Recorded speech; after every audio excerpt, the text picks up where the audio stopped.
Hello दोस्तों, आज अपन बात करते हैं इंजेक्शन रिएक्शंस के बारे में। ठीक है, जिसको अपन ड्रग रिएक्शन भी कह सकते हैं। ठीक है, तो कई बार क्या होता है कि अपन पेशेंट को ट्रीटमेंट देते हैं, जैसे कोई टैबलेट दे दी, अपन ने इंजेक्शन लगा दिया, मानो उसको अपन ने सेफ्ट्राइएक्सोन जो मोनोसेफ जो था वो लगा दिया, अमोक्सिसिलिन लगा दिया, अमिकासिन लगा दिया किसी बीमारी में, या उसको अपन ने एमवीआई लगा दिया।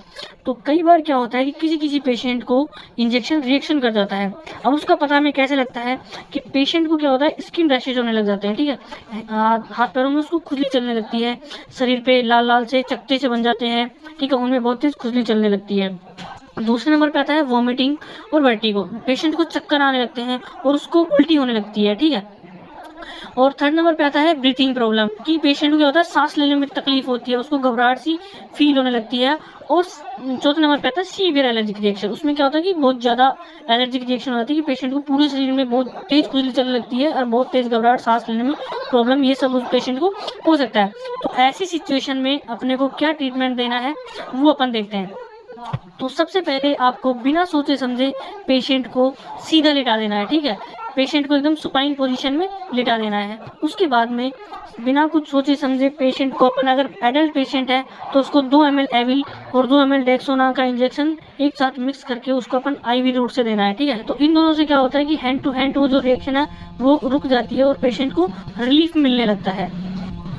लेकिन कई बार क्या होता है कि एविल और डेक्सोना से उसको फुल रिलीफ नहीं मिल पाता है, तो उसके तुरंत बाद अपने को क्या करना है, इंजेक्शन आता है हाइड्रोकोर्टिसोन। हाइड्रोकोर्टिसोन एक स्टेरॉइडल इंजेक्शन है। ठीक है, तो इस इंजेक्शन को एक एडल्ट को अपन 200 mg हाइड्रोकोर्टिसोन एक साथ आईवी रूट के थ्रू अपन दे सकते हैं।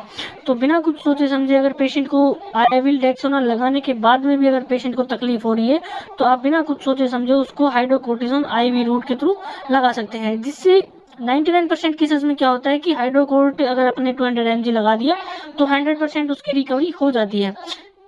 कई बार क्या होता है उसकी बीपी डाउन जाने लगती है, तो इस केस में क्या अपन क्या करते हैं, अपन उसको डीएनएस, ठीक है, या फिर एनएस अपन उसको लगा सकते हैं, जिससे उसकी बीपी इंक्रीज हो सके। ठीक है, लेकिन कई बार क्या होता है कि अपने हाइड्रोकोर्टिसोन लगा दिया फिर भी पेशेंट को प्रॉब्लम हो रही है, मान लेते सांस लेने में भी दिक्कत आ रही है, तो अपन क्या करेंगे, उसको इंजेक्शन डेरिफाइलिन इंजेक्शन भी अपन उसको आईवी रूट देना है। ठीक है, तो इससे क्या होगा कि जैसे अपन उसको डेरिफाइल लगाएंगे पेशेंट को आसानी से सांस ले पाएगा। अगर इस केस में भी अगर पेशेंट को रिलीफ नहीं मिलता है तो लास्ट इंजेक्शन आता है, जो कि बस समझो ये इंजेक्शन एकदम जीवन बचाने वाला इंजेक्शन है, जिसका नाम होता है एड्रेनालिन। ठीक है, इस एड्रेनालिन इंजेक्शन को अपन कैसे यूज करते हैं, 0.5 mg 0.5 mg हर 10 मिनट में अपन इसको लगाते हैं। एक बार लगा दिया तो फिर अपन वेट करते हैं कि क्या पेशेंट को रिलीफ मिल रहा है नहीं मिल रहा है। जब तक पेशेंट को फुल रिलीफ नहीं मिल जाए तो हर 10 मिनट के अंदर अपन उसको 0.5 ml और 0.5 mg अपन उसको बोल सकते हैं। ठीक है, क्योंकि 1 ml में 1 mg एड्रेनालिन होता है। तो ये इंजेक्शन अपन हर 10 मिनट में पेशेंट को रिपीट करते रहेंगे जब तक उसको फुल रिलीफ नहीं मिल जाता है। ठीक है, अगर आप सीवियर रिएक्शन से बचना चाहते हैं तो सबसे पहले अगर आप कोई भी इंजेक्शन लगाते हैं तो पेशेंट को भूखे पेट कोई भी इंजेक्शन ना लगाएं, और सबसे पहले किसी भी इंजेक्शन को लगाने से पहले पेशेंट का आप एएसटी कर सकते हो, उस इंजेक्शन को टेस्ट कर सकते हैं कि कहीं ये रिएक्शन तो नहीं कर रहा है। ये बचाव का सबसे अच्छा उपाय है और ऐसे ही आपको प्रैक्टिस करनी चाहिए। अगर आप एक डॉक्टर हैं या मेडिकल प्रैक्टिशनर हैं, गाँव में कहीं पर प्रैक्टिस करते हैं, तो आपको ऐसा ही करना चाहिए। फिर भी अगर कई बार आप नहीं कर पाते हैं और रिएक्शन हो जाता है तो आप इस ट्रीटमेंट को यूज कर सकते हैं। धन्यवाद, बने रहिए, चैनल को सब्सक्राइब कर दीजिए, लाइक कर दीजिए, शेयर